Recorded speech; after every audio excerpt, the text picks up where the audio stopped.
headquarters of Telesur English in Quito, Ecuador. I am Estefania Bravo. This is From the South.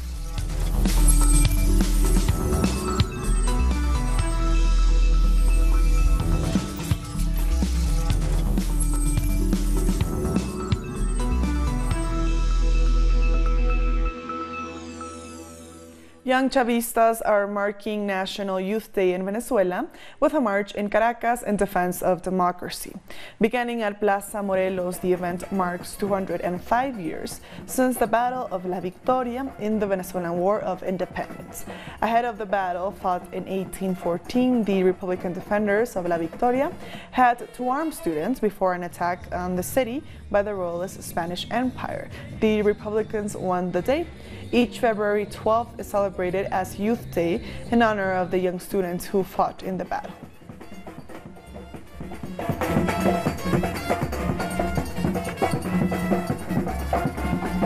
For more on this, we head to Caracas, where our correspondent Luis Tavera joins us from the march. This is the emblematic plaza, which today is filled with patriotic and Chavista youth. And what stands out today is that things like free education, inclusion in public health, and student scholarships are achievements only made possible under the revolution.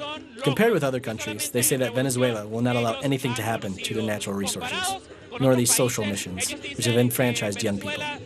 They say that this was made possible only with the leader of the Bolivarian Revolution, Hugo Chavez.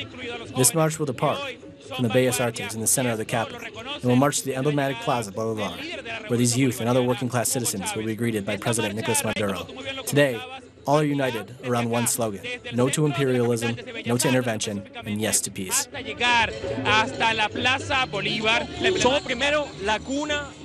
First of all, we are the cradle of American freedom. We are the sons and daughters of Bolivar. We're here like the new and old pines that Jose Marti spoke of. We're here on a patriotic and revolutionary offensive. We've been a land in resistance for 526 years. We're not going to change. They want our gold, our oil.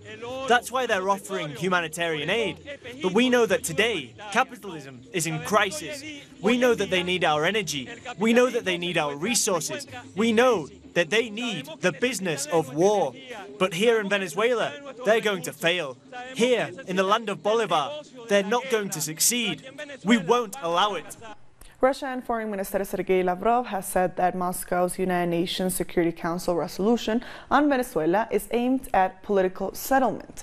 At the same time, he says that the United States had attempted to push its own resolution, which hides its aggressive interventionist plans. According to the minister, the U.S. Department of State also asked to organize a phone call with Mike Pompeo. He added that the Russian government will soon meet with the High Representative of the European Union for Foreign Affairs to seek support for dialogue in Venezuela. This is a lie. This is an attempt to distract attention from the fact that the U.S. draft resolution on Venezuela, proposed to the UN Security Council, aims to present planned provocations through humanitarian aid delivery as an instrument for destabilization in Venezuela or an excuse for direct military intervention. As you can understand, the Security Council will never make such a decision. I plan to meet with Federica Mogherini in the coming days. Obviously, among what we discuss will be the situation itself, as well as how the European Union conducts itself. The Bolivarian Alliance for the Peoples of Our America, or ALBA, has expressed their support for the Montevideo mechanism. This proposal was reached in a meeting in Uruguay for a peaceful and democratic solution to the political situation in Venezuela. The body said it should be based in peace and the respect of international law. It also rejects any interference that would violate the Venezuelan constitution. Cuban President Miguel Díaz-Canel has condemned the actions of the U.S. in promoting a draft resolution at the United Nations Security Council.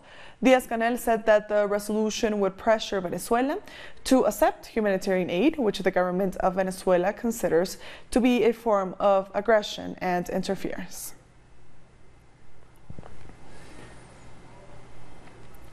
The Chilean movement in solidarity with Venezuela has rejected the interference of the government of Sebastián Piñera in Venezuelan international affairs, holding a demonstration at the country's foreign ministry.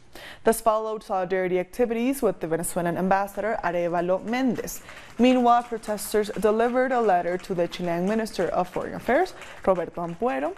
Demonstrators urged an end to the government's support for United States interventionist policies.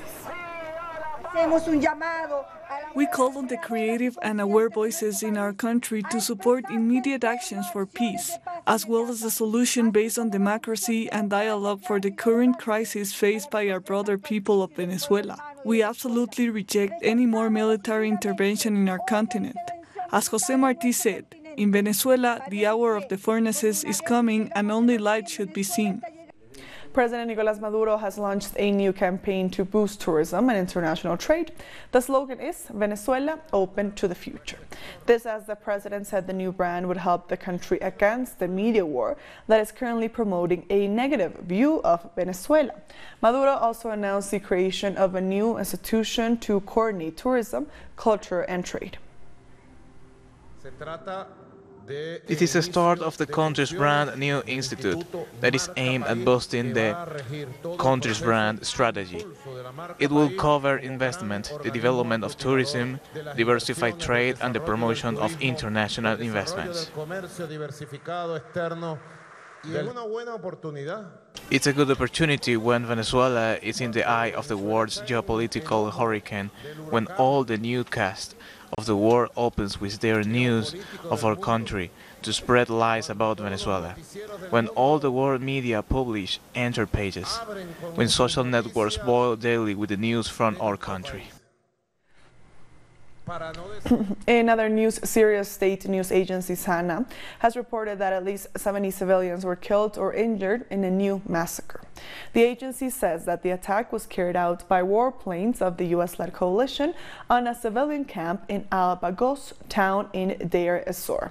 On Monday evening, the coalition launched airstrikes on outskirts of the same town in vicinity of the Iraqi border, claiming lives of 16 civilians, including 7 children. This, in addition to causing material damage to their houses and properties. Russia's deputy foreign minister says the United States should withdraw its military forces from Syrian territory. The declaration comes after President Trump announced further troop deployment in Damascus. The move contradicts Trump's troop withdrawal announcement made in December. Russian authorities have rejected the move, which they consider illegal. They say the U.S. presence in the country doesn't contribute to the peace process. The mayor of the border town of El Paso has denied Trump's claims that the fence has helped lower crime. Mayor DeMargo says El Paso is the safest city in the U.S. That we are intertwined with the Mexican border. El Paso and Juarez have been basically joined at the hip for over almost 400 years. There's families on both sides of the border. There's commerce on both sides of the border. And frankly, people don't realize until 1848 El Paso was actually located physically on the south side of the Rio Grande. So, you know, we go way back. These statements came as President Trump held a rally in El Paso. Trump says the wall will keep the country safe, once again linking migration and crime.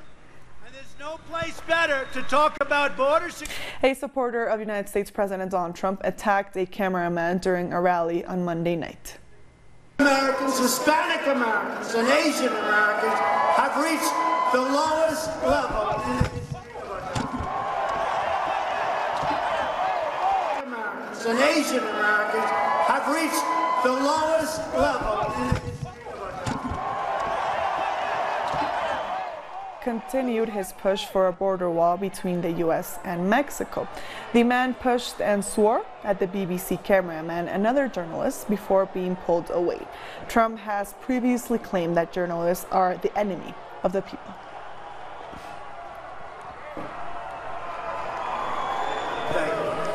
We'll be back very soon. Stay with us.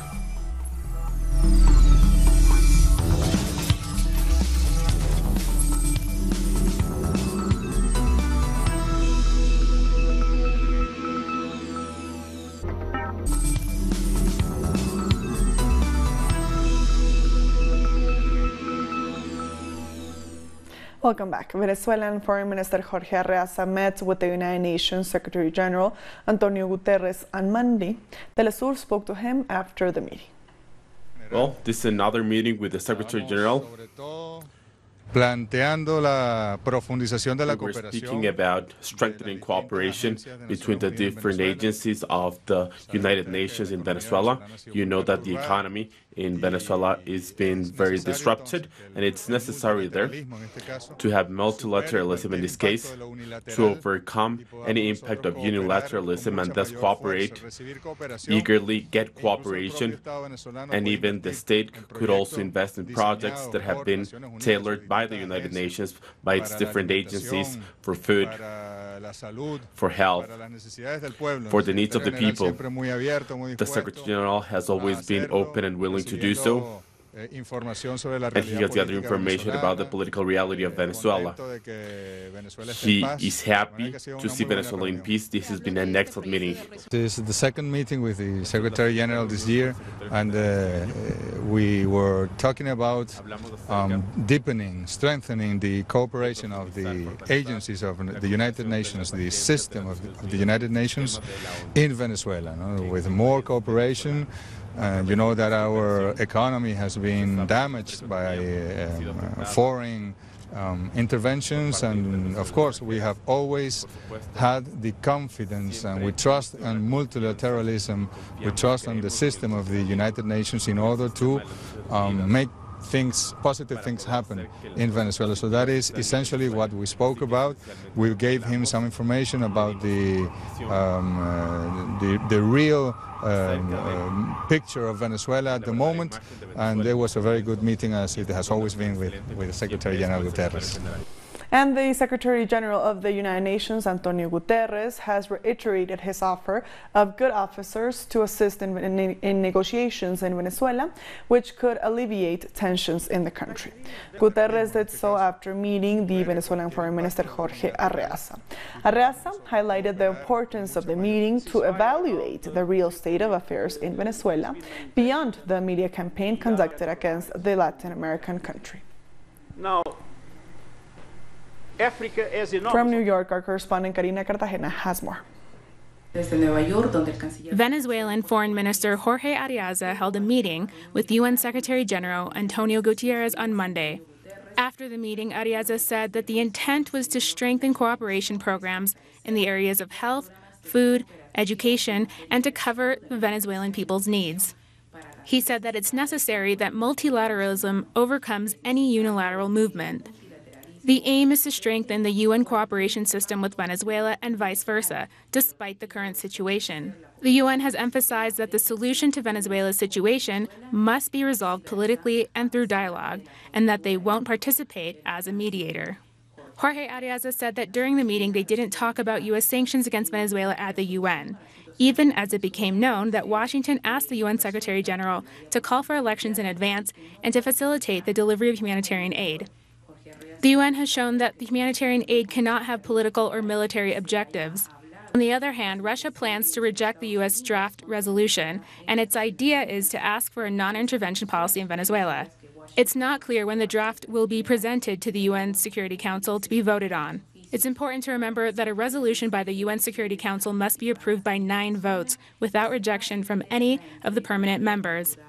A meeting of the non-aligned movement is expected for Tuesday with more than 120 countries present, the majority of whom have rejected U.S. intervention in Venezuela's domestic affairs. That was Karina Cartagena from New York. The government of Venezuela, along with several social movements, will be stationed on the international bridge connecting Colombia and Venezuela on Tuesday. The government will be distributing 70 tons of food. Let's learn more in this report from Cucuta. It's a chain of resistance against the attacks of the opposition and the United States. They are the organized communities that have decided to receive the food of the CLAP, the local committees of supply and production, at the Tienditas Bridge, as part of the Defense Act against the threat of war, disguised as humanitarian aid from the Colombian territory. This is a human chain for peace, and also to avoid all these lies that are on social media, so that people will stop spreading lies. There is no crisis. There is a blockade from the U.S. so they can steal the resources from Venezuela. It's the strongest weapon against attacks, and one which attempts to disarm the war scenario that the opposition purports from the border. This system is done by communities, but on the other side. They want to point out that we don't have food here, and they are giving us garbage, brought from the U.S. and food bought in Colombia. We have decided to call the clap from the community of San Antonio and Ureña to carry out this job, which we do on a regular basis in communities. We are doing it today in the Tiendita Bridge, the bridge where they want to mount violence and conflict. There will be no violence here. We have jobs, health, security, protection for our people. Mr. Guaido is saying that there is going to be violence. We don't want any of that here. They are here to maintain peace and a clear message of dignity and sovereignty. We don't want anything. We know that we are free and that we don't require help from anyone. House-by-house health days were also moved to the bridge. Yes, there are difficulties surrounding medicine, but these issues could be solved if the blockade were to end. Right now, we face a difficult situation because of the blockade, and obviously we do not have direct access to the resources for us to sustain and continue to be able to provide all of what you see here. The government of Venezuela has denounced that on February 12th, Youth Day, the opposition may attempt to create chaos. They attempt to search for a false positive on the border. We will not allow it here. There will be no war. We will not allow war in Venezuela. Even though gringos in the Colombian army, the Colombian bourgeoisie, who are desperate, no, these people who are here do not want war. Here we are, here in the streets of Ureña, with our people of Táchira, women and men who have gone out to preserve the peace. Another massive Chavista march will mobilize in the streets to say, here we are here defending democracy. Meanwhile, on the Tiendita Bridge, these young revolutionaries will remain in vigil. Forest fires continue to rage in Chile, the latest fires breaking out in the Biobío region south of the capital, Santiago. At least 200 residents have been evacuated from the port city of Penco as flames approached houses, and about 72,000 households lost electricity due to the fire. But by Tuesday morning, firefighters had managed to control most of the fires. Large protests continue in the Haitian capital. Clashes broke out in the Port-au-Prince on Monday as protesters smashed windows and began looting stores. Demonstrators are demanding the resignation of President Jovenel Moïse. He's accused of embezzling at least $2 billion from a Venezuelan assistance program that supplied oil to Haiti at reduced prices for years.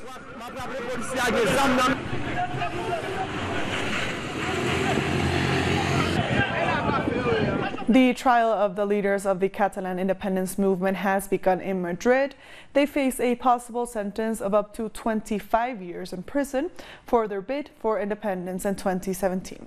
Our correspondent in Barcelona, Joan Ortiz, has the latest. We're in Plaza San Jaume, where the Generalitat building is located, alongside the Barcelona City Hall, where there has been a pause in the workday at midday for around 10 minutes, as proposed by the movement in support of Catalan independence. It's a way to protest against the beginning of the trial of Catalan leaders. They have said that there will be permanent, continuous and simultaneous protests in various workplaces. The Committees for the Defence of the Republic have also called for protests to block streets, and we've seen that today. Here in the Catalan capital of Barcelona, we saw it on the main roads of Gran Via and Diagonal. There was also a demonstration in front of the prosecutor's office in Catalonia. The AP7, one of the main highways in Catalonia, has been cut. And things aren't stopping here, they're continuing. This afternoon, there will be demonstrations in the capital of each region of Catalonia. Here in Barcelona, it will take place at Plaza Catalunya, once again, as a way of protesting against the trial, which we've heard some local and Catalan authorities say are without basis or foundation, and that there is no proof that the supposed crimes have been committed. They say that the trial beginning today is shameful, because they're trying to resolve a political conflict through judicial means. We'll be back very soon. Stay with us.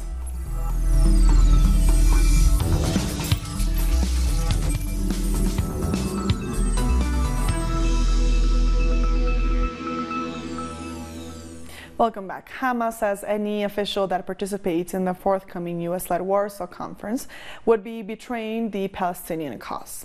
A senior official from the Palestinian political movement says the conference will be nothing but another platform to further the U.S. and Zionist agenda. Warsaw Conference organizers claim it is an initiative for fostering peace in the Middle East, but it will be presided over by White House senior advisor Jared Kushner.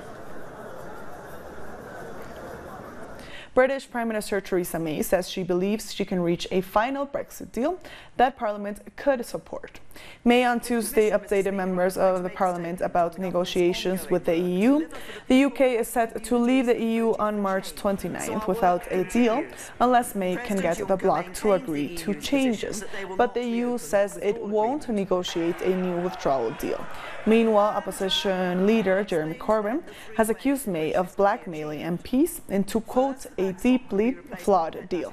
We shall not let that happen. Have they been presented to the European Union? If not, when will they be presented? And will she set them out before this House and ask for its approval of them? In truth, Mr. Speaker, it appears the Prime Minister has just one real tactic: to run down the clock, hoping members of this House are blackmailed into supporting a deeply flawed deal. This, Mr. Speaker, is an irresponsible act. Nigeria's President Muhammadu Buhari had to be whisked away from a campaign rally after members of the crowd started throwing objects onto the stage and shouting "thief." Witnesses say the incident started as Buhari campaigned for his party's gubernatorial candidate for the Senate. Buhari is contesting for a second and final term in office, with his main contender being former Vice President Atiku Abubakar.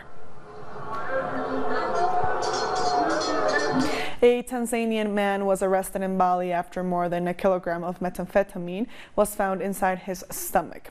Indonesian immigration officials on the holiday island say they nabbed Abdul Rahman Azman at the international airport on January 30th.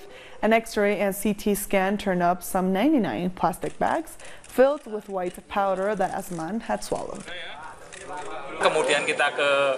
We took him to a hospital to take out the capsules. In total, there were 99 capsules containing methamphetamine, which had been swallowed by the suspect.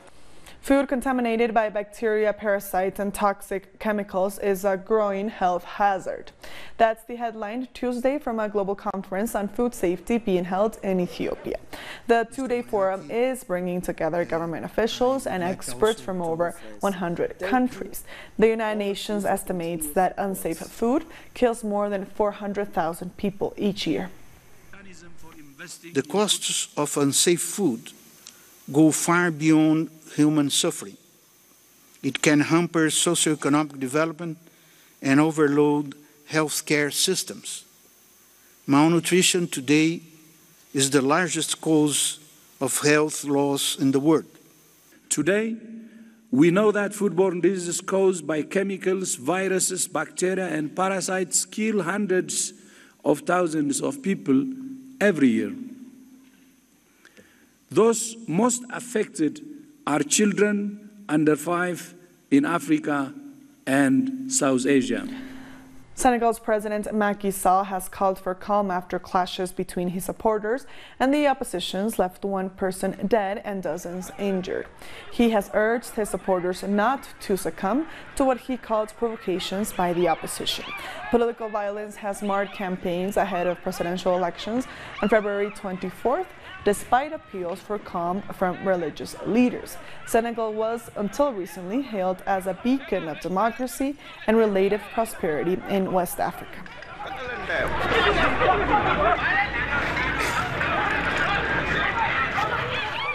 And we end with the No Kui Jazz Festival, bringing new life to the lakeshore villages of Benin.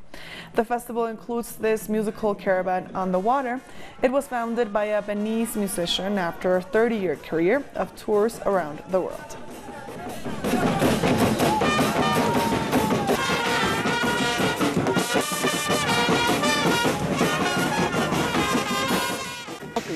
Jazz is a music for meeting people. It's a music of the mind that comes out of the heart, improvisational music. But before improvising, you have to have the prerequisites. The prerequisites are based on the traditional rhythms of our convents that we've tried to develop. And with that, we've come to the end of this news brief. These and other stories, as always, find them on our website at telesurenglish.net. And for our viewers in Africa, remember you can find us on Starshad, channel 461 in South Africa, and channel 539 in Nigeria. We're on social media as well, on Facebook, on Twitter, and on Instagram. For Telesur English, I am Estefania Bravo. Thank you for watching.